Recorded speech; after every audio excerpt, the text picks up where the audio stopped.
নমস্কার, সেন্টার থেকে বাড়ি এসে লাউ দিয়ে মুগ ডাল করেছি। আর আজকে শনিবার, আর এখন বাড়ি 2:10 বাকি বাড়ি এসেছি। এবার এখন পকোড়া ভাজছি, মানে ডাল আর পকোড়া। এদিকে দেখুন ফুলকপি সিদ্ধ করে রেখে গেছিলাম নুন হলুদ দিয়ে, আর ধনে পাতা মানে কেটে কুটে রেখে গেছিলাম পরিষ্কার করে। আর এদিকে ব্যাটারটা বাড়ি এসে মাখিয়েছি, মাখিয়ে এবারে এখন ফুলকপি টপ টপ করে দিচ্ছি। ধনে পাতা চপ করবো আর ফুলকপির পকোড়া করবো, করে আমরা সবাই মিলে খাওয়া দাওয়া করবো। আর এদিকে আলু ভাতেটা মাখবো একটু লঙ্কা দিয়ে, সর্ষের তেল দিয়ে। আর ওদিকে লাউ ডাল করেছি।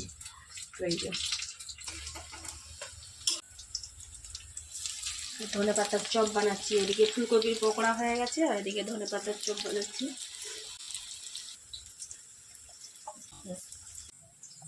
তো ফুলকপির পকোড়া হয়ে গেছে, আর এদিকে ধনে পাতার পকোড়া হচ্ছে। আর এবার ভাত বাড়বো, আর গরম গরম পকোড়া দিয়ে আজকে নিরামিষ